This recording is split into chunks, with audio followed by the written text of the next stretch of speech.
मी सध्या छत्रपती संभाजीनगर जिल्ह्यातील पश्चिम मतदारसंघामध्ये आहे आणि माझ्या पाठीमागे पाहू शकता याच परिसरामधले नावाजलेले ज्येष्ठ पत्रकार मंडळी माझ्या पाठीमागे आहे। निश्चित मतदारसंघामध्ये निश्चितच कोण बाजी मारणार आणि निश्चितच पश्चिम मतदारसंघाचा जो काही गड आहे कोण काबीज करणार यावर आपण आता या ज्येष्ठ पत्रकार मंडळीच्या जे आहे ते मतप्रक्रिया जाणून घेण्याचा प्रयत्न करणार आहोत। आता सध्या माझ्यासोबत जे आहे ते हे ज्येष्ठ पत्रकार मंडळी आहेत, आपण पाहू शकता आणि त्यांच्यासोबतच आता बातचीत करण्याचा प्रयत्न करू। सर, न्यूज स्टेट महाराष्ट्रामध्ये आपलं स्वागत आहे। वाटते एक पत्रकाराच्या नजरेतून कसं राजकीय विश्लेषण करा? मी ॲडव्होकेट नामदेव सावंत, दैनिक वृत्तरत्न सम्राट, जिल्हा प्रतिनिधी छत्रपती संभाजीनगर, औरंगाबाद पश्चिम, छत्रपती संभाजीनगर पश्चिम 108 मतदार विधानसभा हा जो मतदारसंघ आहे हा अनुसूचित जाती प्रवर्गासाठी राखीव आहे। 2009मध्ये हा मतदारसंघ राखीव झाला आणि गेल्या 15 वर्षापासून या ठिकाणी विद्यमान आमदार 15 वर्षापासून या परिसरामध्ये आहेत। या परिसरात हा मतदारसंघ राखीव असल्यामुळे या ठिकाणी जे विद्यार्थी आहेत, बाहेर देशामध्ये किती विद्यार्थ्यांना यांनी स्कॉलरशिप दिलेली आहे। या ठिकाणी महिलांचं सबलीकरण, मागासवर्गीय महिलांचं सबलीकरण या विद्यमान आमदारांनी किती केलेलं आहे। आज शाक्यनगर आहे, भोईवाडा आहे किंवा मिलिंदनगर आहे, देवळाई परिसर आहे, या परिसरामध्ये पाण्याची टंचाई आहे, बरोबर रस्ते नाहीत आणि मागासवर्गीयांचे अस्लम एरिया आहे, बौद्ध एरिया आहे किंवा मातंग वस्ती आहेत, म्हणावं तसं या ठिकाणी विकास विद्यमान आमदारांनी केला नाही। 15 वर्षामध्ये त्यांनी विकास केला नाही आणि पुन्हा आता ते म्हणतात की मला 5 वर्षासाठी पुन्हा निवडून द्या। निवडून द्यायला काय हरकत नाही, परंतु या ठिकाणचा मागासवर्गीय जशाला तसाच आहे। या ठिकाणचे महिलांचे प्रश्न तसेच आहेत, विद्यार्थ्यांचे प्रश्न तसेच आहेत, या ठिकाणची वर्दळ तशीच आहे। या ठिकाणी त्यांनी शैक्षणिक संस्था आणलेले नाहीत, मेडिकल कॉलेज आणलेले नाहीत, या त्यांनी अध्यापक कॉलेज आणलेले नाहीत, मोठमोठ्या या ठिकाणी कारखाने आणले नाहीत, बेरोजगारीचा प्रश्न तसाच मिटलेला आहे। त्यांना जर असा हा प्रश्न मिटवायचा असेल तर मी सांगितलेल्या या सर्व बाबी ते जर असे सक्षम लिहून देत असतील, त्यांच्या वचनामे लिहून देत असतील तर त्यांनी लिहून द्यावं आणि पुढील विकास करावा असं या ठिकाणी मी सांगतो। 2019चा जर आढावा घेतला तर आपण पाहतोय की 2019मध्ये सुद्धा मोठी चुरशीची लढत पाहायला मिळाली होती। आता जर पाहिलं तर शिवसेना वर्सेस शिवसेना आहे, 2 गट तट विभागलेले आहे, वंचित बहुजन आघाडी आहे, उद्धव बाळासाहेब ठाकरे गट आहे, तर दुसरीकडे एकनाथ शिंदे गटातील आमदार संजय शिरसाट आहे। काय वाटते या तिघा चौघामध्ये कशी लढत राहील आणि कसं प्राबल्य कोणाचं दिसेल या निवडणुकीमध्ये? या ठिकाणी विद्यमान आमदार जे आहेत त्यांच्यासोबत उबाटाचे राजूभाऊ शिंदे आहेत, सोबत वंचित बहुजन आघाडी आहे आणि इतर छोटे छोटे पक्ष आहेत। परंतु याच्यामध्ये 2च गटामध्ये जे राजूभाऊ शिंदे आणि विद्यमान आमदारामध्ये या ठिकाणी मोठी चुरस होणार आहे। त्यानुसार राजू शिंदे एक नवीन उभरतं नेतृत्व असल्यामुळं एक नवीन चेहऱ्याला संधी द्यावी अशा प्रकारच्या संधीसाठी लोक संधी शोधत आहेत आणि एखाद्या वेळेस राजू शिंदे हे थोड्याफार फरकाने 100% निवडून येतील असं या ठिकाणी। दुसरे काही पत्रकार बांधव आहेत, आपण त्यांच्याशी सुद्धा बातचीत करूया। काय वाटतं कोणाचं पारडं जड ठरेल आणि कोण बाजी मारेल? मी अशोक कांबळे। एकंदरीत पश्चिमची राजकीय परिस्थिती पाहता प्रामुख्याने लढत विद्यमान आमदार संजयजी शिरसाट, उबाटाचे ठाकरे गटाचे राजभाऊ शिंदे, वंचितचे अंजनजी साळवे आणि रमेश गायकवाड या 4 प्रमुख उमेदवारांमध्ये सहसा लढत पाहायला मिळते आपल्याला। परंतु शिवसेनेचे 2 गट झालेले आहेत आणि एक गट त्याच्यामुळे निश्चितच विद्यमान आमदाराची ताकद जी 2 विभागात विभागली गेलेली आहे आणि राजू शिंदे जर पाठीमागचा विचार केला मागच्या निवडणुकीचा तर ते अपक्ष थांबलेले असताना सुद्धा त्यांना जवळपास 43,000च्या घरात मतदान झालेलं आहे आणि आता ते एका ठाकरे गटांकडून उभे आहेत। मागच्या निवडणुकीत MIMचा फॅक्टर खूप महत्त्वाचा ठरला होता, परंतु सध्या MIMचा कॅन्डिडेट नाही आहे, त्याच्यामुळे मुस्लिम मतदार जवळपास 60,000च्या घरात जो आहे तो कोण्या बाजूला वळतो याच्यावर बरंचसं राजकीय गणित अवलंबून राहणार आहे। त्याच्यामुळे मुस्लिम मतं मिळवण्यासाठी प्रत्येक उमेदवाराची धडपड तर राहणार आहे, पण बहुतांशी जे विजयाचं गणित आहे ते मुस्लिम मतांवर अवलंबून आहे आणि विद्यमान आमदारांनी त्यांच्या परीने ते कामं केलेले आहेत। पण राजू शिंदे यांचा पण अनुभव खूप मोठा आहे राजकारणातला, त्याच्यामुळं ते तगडी टक्कर देतील याच्यात काही शंका नाही। आणि आपण जेव्हा मतदारसंघात फिरत राहतो त्याच्यामुळं विजय किंवा अगोदर जी एकतर्फी लढत मानली जायची, परंतु आता तसं चित्र दिसून येत नाही, काट्याची टक्कर होणं अपेक्षित आहे आणि तसं दिसून येतं। निश्चितच काट्याची टक्कर होईल आणि निश्चितच आपण पाहतोय की यावेळेस जर पाहिलं तर MIMनं जे आहे ते पश्चिम मतदारसंघामध्ये जे आहे ते उमेदवार न दिल्यामुळे जे आहे ते आता मुस्लिम समाजाची मतं कोणाच्या पारड्यात जातील ते सुद्धा गणित पाहणं महत्त्वाचं ठरणार आहे। तर मोठी काट्याची टक्कर या मतदारसंघामध्ये आहे. नेमकं काय आपल्याला वाटते, पत्रकाराच्या नजरेतून कसं दिसते? शिवसेना पक्षामध्ये फूट पडल्यानंतर पहिली निवडणूक लोकसभेची झाली. लोकसभेच्या निवडणुकीमध्ये उद्धव ठाकरे यांचा जो गट आहे, उद्धव ठाकरे आणि मित्रपक्ष, त्यांच्या गटाला कुठंतरी महाराष्ट्रामध्ये त्यांचा गट पुढं आल्याचं चित्र पाहायला मिळालं होतं. त्याच्यानंतरची ही पहिलीच विधानसभा आहे. त्याच्यानंतर इतरही निवडणुका होतीलच.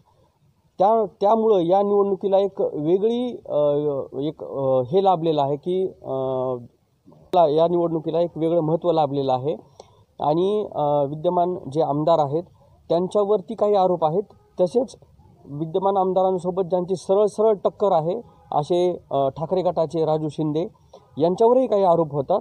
विद्यमान आमदारावरती असे आरोप होतात की विद्यमान आमदार हे संभाजीनगर शहरामध्ये न थांबता पश्चिम मतदारांना उपलब्ध न होता ते मुंबईमध्ये जास्त काळ उपस्थित राहतात. आणि राजू शिंदे यांच्यावरती असा आरोप होतो की राजू शिंदे हे चिकलठाणा MIDCमध्ये होते. तिथून तिथं त्यांचा राजकीय पार्श्वभूमी तिथली आहे आणि तिथली MIDC बंद पडण्यामागं कुठंतरी त्यांचा हातभार आहे असा त्यांच्यावरती आरोप होतो. तर हे दोन आरोप खंडित करण्यासाठी ह्या दोघांकडनं काय पुढं व्यूहरचना रचल्या जाती आहे, ते त्यांच्यावर लागलेले जे आरोप आहेत ते कसे फेटाळून लावून मी कशा पद्धतीनं योग्य आहे हे जनतेला पटवून देण्यात कितपत सक्षम राहतात, कितपत यशस्वी राहतात, याच्यावरती सुद्धा बरेच गणित अवलंबून आहेत. आणि त्याचबरोबर मागच्या वेळेस जर MIMचा कॅन्डिडेट पाहिला तर त्या कॅन्डिडेटला 39,000+ वोट होते आणि तो कॅन्डिडेट थांबवण्यामध्ये अप्रत्यक्षरित्या राजू शिंदे हे यशस्वी झाले अशी नागरिकांमध्ये चर्चा आहे. आणि त्याचा कुठंतरी मग फायदा सरळ राजू शिंदे यांना होतो की काय अशी विद्यमान आमदार आणि त्यांच्या पक्षाला सुद्धा भीती आहे. त्याच्यामुळं मुस्लिम वोट असतील, आत्ताच या लोकसभेपासून जे जातीय समीकरण या महाराष्ट्रामध्ये आपल्याला पाहायला मिळालेलं आहे, तर त्या जातीय समीकरणाचा लोकसभेवर जसा परिणाम झाला तसा विधानसभेवर काही परिणाम होतोय का, आणि झाला तर तो कुणाच्या बाजूनं आणि कुणाच्या पथ्यावर पडणार आहे याकडे सुद्धा सर्वांचं लक्ष लागलेलं आहे. लोकसभेच्या निवडणुकांमध्ये सुद्धा कुणालाही तर्क लावता आला नव्हता की कोणता उमेदवार, ज्या उमेदवाराला सर्वजण 1 नंबरला समजत होते तो उमेदवार 3 नंबरला गेला होता आपल्या छत्रपती संभाजीनगर लोकसभा मतदारसंघातला. त्याच्यामुळं कुठंतरी तोच इम्पॅक्ट विधानसभेवर होतोय की काय, त्यामुळं म्हणजे जातीय समीकरणाकडं सुद्धा दुर्लक्ष करून चालणार नाही. दलितांचे मत असतील, मुस्लिमांचे मत असतील, OBCचे मत असतील, मराठा समाजाचे मत असतील, त्यांचे प्रश्न असतील, त्यांचे मत मिळवण्यासाठी हे लोक काय आश्वासन देत आहेत किंवा त्या पद्धतीनं काय व्यूहरचना रचत आहेत, ह्या सगळ्यांचा परिणाम येणाऱ्या विधानसभा निवडणुकीमध्ये आपल्याला पाहायला मिळणार आहे. आणि कुठंतरी मागच्या निवडणुकांमध्ये राजू शिंदे आणि संजय शिरसाट यांच्यामध्ये लढत होती. त्यावेळेस संजय शिरसाट यांचा जो कॉन्फिडन्स होता तो कॉन्फिडन्स आत्ताच्या निवडणुकांमध्ये कुठंतरी कमी व्हायलेला दिसत आहे. 4 दिवसांपूर्वीच राजू शिंदे यांनी उद्योजकांची भेट घेतली. मी मगाशी सांगितल्याप्रमाणे त्यांच्यावरती आरोप झालेले होते की त्यांनी MIDC बंद पाडली. त्यांनी ते आरोप फेटाळून लावत मी कशा पद्धतीनं चांगल्या पद्धतीनं इंडस्ट्रियल एरिया मी चालवू शकतो, मी इथली गुंडागर्दी कशी संपवू शकतो, मी वाळू स्टेशनला ब्रिज कसा तयार करू शकतो, इथल्या स्थानिकांना रोजगार निर्माण कसा करून देऊ शकतो, ह्या सगळीचा उहापोह त्यांनी उद्योजकांजवळ केलेला आहे. म्हणजेच ते त्यांचे ज्या काही निगेटिव्ह गोष्टी आहेत त्यांच्या बाबतीतल्या त्या प्रत्येक गोष्टीला ते पॉझिटिव्ह करत चाललेले आहेत. त्याच्यानंतर 2 दिवसानंतर विद्यमान आमदार संजय शिरसाट यांनी सुद्धा उद्योजकांची भेट घेतली. आणि ही उमेदवार आपापल्या परीनं ही निवडणूक आपल्या पदरात पाडून घेण्यासाठी अटीतटीचा प्रयत्न करत आहेत.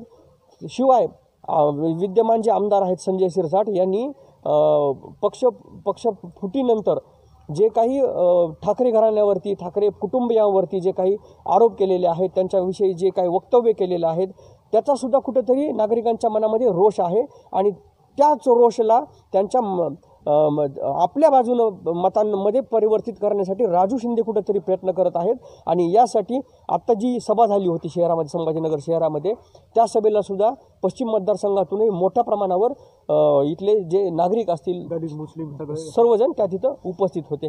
या सगळ्या एकंदरीत गोष्टींचा येणाऱ्या मतदानाच्या दिवशी काय हे होतं तर ते आपण येणाऱ्या काळामध्ये स्पष्ट चित्र होईल. निश्चितच पाहिलं जसं लोकसभेमध्ये जातीय समीकरणाचा इम्पॅक्ट जो आहे तो लोकसभेच्या निवडणुकीमध्ये पाहायला मिळाला, तसाच इम्पॅक्टसुद्धा जो आहे तो पश्चिम मतदारसंघामध्ये किंवा आपण जर पाहिलं तर विधानसभेच्या निवडणुकामध्ये जे आहे ते पाहायला मिळेल असं सुद्धा जे मतं जे आहेत या पत्रकार मंडळीकडून व्यक्त होत आहेत. दुसरे सुद्धा आहेत पत्रकार. कसे पाहता याचं पश्चिम मतदारसंघाचं कसं विश्लेषण कराल आणि काय वाटते भविष्यामध्ये कोण बाजी मारेल आणि कोण गडकाबीज करेल? तसं बघितलं तर पश्चिम मतदारसंघ हा पूर्वीपासून शिवसेनेचा बालेकिल्ला म्हणून ओळखला जात होता आणि 2009 पासून विद्यमान आमदार सातत्याने निवडून येत आहे आणि आमदार साहेबांनी कामं केलेले याबद्दल विरोधकांमध्ये कुठले दुमत नाही आहे. परंतु जेव्हा 2.5 वर्षापूर्वी शिवसेनाचे 2 भाग झाले आणि सर्व पदाधिकारी असा आरोप केला जातो की सगळे पदाधिकारी आज आमदार साहेबासोबत आहे, परंतु जो ओरिजिनल मतदार आहे तो मतदार आजही शिवसेनेसोबत म्हणजे शिवसेना उद्धव बाळासाहेब ठाकरे पक्षासोबत आहे. हे लोकसभेत दिसून आलेलं आहे. कारण सर्व लोकप्रतिनिधी हे शिंदे गटाकडे असतानासुद्धा जे लोकसभेची निवडणूक झाली अगदी खैरे साहेबांचं जे प्रचार यंत्रणा होते अगदी त्यांच्यासोबत कुठलेही पदाधिकारी नसताना आणि कुठलाही खर्च वगैरे नसतानासुद्धा खैरे साहेबाला या मतदारसंघात 58,000 प्लस मतदान या ठिकाणी झालेलं आहे आणि भुमरे साहेबाला 55,000 मतदान या ठिकाणी झालं आहे. तर त्याच्यामध्ये जरांगे फॅक्टर हा फार महत्त्वाचा होता, कारण या मतदारसंघात 80,000 हा मराठा समाज आहे आणि भुमरे साहेब आणि शिंदे गट सातत्यानं जरांगे साहेब उपोषण करायचे तर एकनाथ शिंदे साहेबांनी सातत्याने त्यांच्या संपर्कात हे पदाधिकारी होते आणि म्हणून जरांगे भुमरे साहेबांना मामा म्हणायचे आणि म्हणून मामा म्हणून बरंचसं मतदान त्यांना या मराठा समाजाने या ठिकाणी केलं आणि 55,000 मतदान या ठिकाणी घेतलं होतं. आणि सर्वात महत्त्वाचं जे जातीय समीकरण या ठिकाणी घडून आणलेलं आहे तर त्याच्यामध्ये MIMचे जे जलील साहेब होते त्यांना 55,000 मतदान या पश्चिममध्ये होतं आणि 16 प्लस वंचितचे अफसर खान यांना होतं आणि नेमकं ह्यावेळेस MIMचं सीट या ठिकाणी नाही आहे आणि त्यामुळं डायरेक्टली 60-70 हजार मतदानचं जे पॉकेट आहे ते आज असं वाटतं की 90% ते राजूभाऊच्या याच्यामध्ये ते पॉकेट जाणार आहे. कारण सत्ताधाऱ्यांनी जो BJPने जो जातीय सलोखा बटेंगे काटेंगे असं म्हणून जे काही दिवसापूर्वी विदर्भामध्ये बुलढाण्याला जी सभा झाली होती योगीची, तर मुख्यमंत्री योगींनी बटेंगे आणि काटेंगे हा शब्द वापरला आणि त्यात जे महायुतीचे घटक आहे आजीदादांनी स्वतः त्या शब्दाला त्या वाक्याला विरोध केलेला आहे आणि हा छत्रपती शिवाजी महाराज शाहू फुले आंबेडकरांचं महाराष्ट्र असल्यामुळं इथं बटेंगे काटेंगे हा शब्द या पुरोगामी महाराष्ट्रात त्या ठिकाणी निश्चित चालणार नाही. आणि म्हणून गणित जर बघितलं आपण विधानसभेचं 2019चं गणित बघितलं तर आमदार साहेबाच्या विरोधात जे मतदान आहे मागच्या वेळेस 43,000 प्लस राजू शिंदे अपक्ष असताना होतं, त्यानंतर 39,000 MIMचे अरुण बोर्डे यांना होतं आणि संदीप शिरसाट जे आता संभाजीराजे यांच्या परिवर्तन पक्ष याच्याकडून उभा आहे तर त्यांनी 25,000 प्लस मतदान होतं. या तिघांची जर विरोधाची बेरीज केली तर 1,07,000च्या आसपास मतदान होतं आणि साहेब 84-83 प्लस हजारावर निवडून आले होते. आज जर ते गणित बघितलं आज MIMचं कॅन्डिडेट इथं नसल्यामुळे 60,000चं पॉकेट जे आहे ते राजू शिंदेचं आज या ठिकाणी फिक्स झालेलं वाटतं. खैरे साहेबाला जे 58,000 मतदान पडलेले प्युअर निष्ठावंताचं मतदान आहे. तर हे जर केलं तर आज ही काट्याची जी सहज वाटत होती साहेबाच्या कामावर आमदार साहेबाच्या पदाधिकाऱ्यांना वाटायची सहज ही निवडणूक आपण सहज जिंकू, परंतु आज तशी कुठलीही परिस्थिती या ठिकाणी राहिलेली नाही आहे. जातीय समीकरणामध्ये जर आज बघितलं तर राजूभाऊ शिंदे हे जवळपास 55 ते 60% विद्यमान आमदार साहेब संजूभाऊ शिरसाट यांनी काम करेल असलं तरी 55 ते 60% जातीय समीकरणानं राजूभाऊ शिंदे पुढे आहे. आता त्यांना आणि त्यात सर्वात महत्त्वाचं या ठिकाणी 70,000 मुस्लिम वोटर आहे, त्यानंतर 1.25 लाखाच्या आसपास दलित वोटर आहे आणि त्यानंतर 80,000 मराठा समाजाचं वोट आहे. आता कोणी कितीही काही म्हटलं तर काय मतदारामध्ये असा संभ्रम आहे की सकाळी जो माणूस संजू बोकडा असतो राजू बोकडा असतो तो संध्याकाळी संजू भाऊच्या गटात जातो आणि मतदाराला असं वाटतं की हे जे प्रवेश करताय उड्या मारताय इकडून तिकडे ते यांच्या वैयक्तिक स्वार्थापोटी हे नेते उड्या मारताय. कोणी म्हणते यांना 5 लाखाचं पॉकेट भेटलं, कोणी म्हणते यांना काहीतरी पदाची लालूच भेटली म्हणून हे त्या तिकडे गेले. परंतु मतदार हा कुठेही जागेवरून हल्लेला नाही आहे आणि ते लोकसभेमध्ये कुठलाही खर्च केलेला नसताना खैरे साहेबांना पश्चिममध्ये 58,000 मतदान पडतं आहे हे मतदारांनी दाखवून दिलेलं आहे. त्यामुळं नेते जरी कुठे गेले तरी मतदार हा जागेवर आहे. आणि MIDC असल्यामुळं MIDCत सुरक्षेचा प्रश्न हा अत्यंत महत्त्वाचा आहे. आज आपण बघितलं बजाजनगरसारख्या एरियामध्ये अनेक ठिकाणी म्हणजे छेडछाडीचे मुलींचे प्रमाण वाढलेले, गुंडगिरीचे प्रमाण वाढलेले आणि या ठिकाणी कुठलाही वचक प्रशासनावर लोकप्रतिनिधीचा कुठल्याही लोकप्रतिनिधीचा नाही. आम्ही म्हणत नाही की बा आमदार साहेबाचा नाही, परंतु इथल्या स्थानिक लोकप्रतिनिधीचाही वचक प्रशासनावर नाही आहे. त्याच्यामुळे वाढलेलं आहे. आणि आजची जर कंडिशन बघितली ही काट्याची टक्कर होत असली तरी मला तरी वाटतं की राजूभाऊ शिंदे थोड्याफार फरकानं होईना आज आमदार साहेबाच्या पुढे आहे. निश्चितच पाहतोय पश्चिम मतदारसंघामध्ये जे आहे ते काट्याची टक्कर होणार असल्याचे चित्रसुद्धा स्पष्ट झालेलं आहे. आणि निश्चितच आपण पाहतोय की हा पश्चिम मतदारसंघ जो आहे तो मतदारसंख्येच्या बाबतीतसुद्धा मोठा मतदारसंघ म्हणून गणला जातो. आणि याच संघामध्ये जे आहे मतदारसंघामध्ये जे आहे ते काट्याची टक्कर जे आहे ते निश्चितच पाहायला मिळणार आहे. दुसरे पत्रकार मंडळी आहेत. सर, आपण जर पाहिलं तर महाराष्ट्रामध्ये आता विधानसभेच्या निवडणुका आहेत आणि 20 तारखेला मतदान आहे. जर लोकसभेचं जर चित्र पाहिलं तर जातीय समीकरणं फार मोठ्या प्रमाणात चालल्या गेली. आता इथं सुद्धा असं चित्र पाहायला मिळेल का? निश्चितच पाहायला मिळेल, पण त्यापूर्वी मी एक माझं मत व्यक्त करू शकतो की आजचं जे सरकार आहे, ज्या गेल्या 5 वर्षात या सरकारनं जनतेला खूप त्रास दिला आहे. याचं कारण यांनी फोडीचंच राजकारण केलं. विकासाबाबत अतिशय पाठीमागं हे सरकार आलेलं आहे. यांनी फक्त हिंदू, मुस्लिम, OBC, मराठा यांच्यात भांडणं लावण्याचं काम केलं. आणि आपण किती श्रेष्ठ आहेत, आपण किती हिंदुत्ववादी आहोत हे दाखवण्याचा प्रयत्न केला. पण हा मतदारसंघ आहे हा सर्व समाज युक्त आहे. म्हणजे या मतदारसंघामध्ये सर्व जातीचे मतदार नागरिक मिळून मिसळून गुण्यागोविंदाने राहतात. पण याच मतदारामध्ये भांडणं लावण्याचं काम या सरकारने केलेलं आहे. विशेष म्हणजे मराठा समाजाला या सरकारने अत्यंत तुच्छ अशी वागणूक दिलेली आहे. आत्ताच मराठा समाजाचं आंदोलन इतकं गाजलं की ते सर्व जगभर पोचलं. नुसतं भारतभर नाही, जगभर पोचलं. तरीसुद्धा या फक्त श्रेय जाऊ नये किंवा मराठा समाजाचं खच्चीकरण व्हावं म्हणून या विद्यमान सरकारनं मराठा समाजाला आरक्षण दिलेलं नाही.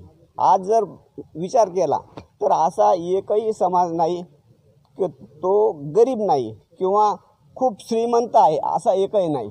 म्हणजेच प्रत्येक समाजाला आरक्षणाची अत्यंत गरज आहे आणि तेच या सरकारने नाकारलेलं आहे. त्यामुळं येत्या विधानसभा निवडणुकीमध्ये या सरकारला नाकारल्याशिवाय जनता राहणार नाही. परिवर्तन हे निश्चितच घडेल.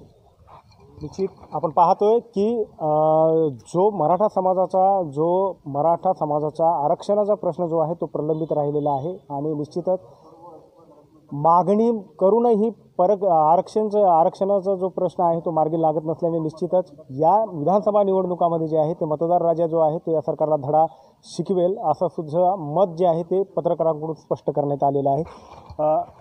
काय सांगाल? पश्चिम मतदारसंघ हा एक आगळा वेगळा मतदारसंघ म्हणून पाहिला जातं. यामध्ये मतदाराची संख्यासुद्धा जास्त आहे. काय वाटते, कोणाचं पारडं जड ठरेल? मी ज्येष्ठ पत्रकार चंद्रशेखर कुरणे. मी गेल्या 25 ते 30 वर्षापासून या मतदारसंघामध्ये राहतो. सुरुवातीला 2009पर्यंत या मतदारसंघाचं प्रतिनिधित्व आमदार राजेंद्र बाबू दर्डा करायचे. त्यानंतर 2009पासून या मतदारसंघाचं प्रतिनिधित्व विद्यमान आमदार संजय शिरसाट करतायत. एकंदरीत आजची स्थिती पाहता इथे आतापर्यंतच्या निवडणुका आमदार संजय शिरसाटना चांगल्या, सोप्या आणि सरळ साध्या पद्धतीने गेल्या. पण ही निवडणूक त्यांना खूप अवघड जाणार आहे. संजय शिरसाट यांच्या मतदाराचा विचार केला असता सध्याच्या राजकीय परिस्थितीचा विचार केला असता स्थिती पाहता औरंगाबाद छत्रपती संभाजीनगर पश्चिमची स्थिती पाहता आज जो उमेदवार त्यांच्या विरोधात उभा आहे आमदार संजय शिरसाट यांच्या विरोधात तो उद्धव बाळासाहेब ठाकरे गटाचे राजू शिंदे हे त्यांच्या विरोधात निवडणूक लढवत आहेत. त्यांनी मागच्या वेळी चांगल्या पद्धतीनं मतदान घेतलं होतं आणि थोड्याफार फरकानं आमदार संजय शिरसाट निवडून आले होते. पण त्यावेळी एक MIMची सीट होती जी 40,000च्या आसपास मतदान घेतलं होतं. दुसरी गोष्ट आपल्या मतदारसंघामधले एक मतदारांचं गणित पाहिलं तर जवळपास सगळ्यात जास्त मतदान हे दलित मतदान आहे. 1.25 लाखाच्या आसपास दलित मतदान आहे आणि ते दलित मतदान आजच्या स्थितीला तरी युतीच्या विरोधात मतदान होणार आहे आणि मुस्लिम मतदान जवळपास 60,000चं आहे. ते सुद्धा महाविकास आघाडीच्या पारड्यात जाईल असं वाटतं आहे. आणि बाकीचा मतदानाचा विचार केला तर थोडाफार फरकानं का होईना राजू शिंदे निवडून येतील असं वाटतं आहे. संभाजीनगर पश्चिम मतदारसंघामध्ये महाविकास आघाडीचं पारडं थोडंसं जड वाटतं आहे एवढंच मी सांगू इच्छितो. महानगरमधून जे आहे ते ज्येष्ठ पत्रकार मंडळींच्या रोखठोक प्रतिक्रिया जाणून घेतलेल्या आहे. त्यांचं राजकीय विश्लेषण जे आहे ते जाणून घेतलेलं आहे. मग विकासाचा प्रश्न असो, शिक्षणाचा प्रश्न असो किंवा औद्योगिक वसाहतीचा प्रश्न असो आणि त्याचबरोबर जो आहे तो मराठा आरक्षणाचा तो सुद्धा प्रश्न जो आहे तो या येथील पत्रकार मंडळीने जे आहे इथं बोलून दाखवलेलं आहे. त्यामुळे मतदारसंघामध्ये जे आहे ते शिवसेना वर्सेस शिवसेना ही काटेची टक्कर जी आहे ते पाहायला मिळणार आहे. त्यामुळे निश्चित 23 तारखेला कोण गुलाल उधळणार याकडे सुद्धा आता पाहणं महत्त्वाचं ठरणार आहे. न्यूज स्टेट महाराष्ट्राकरता मी गजानन राऊत, छत्रपती संभाजीनगर.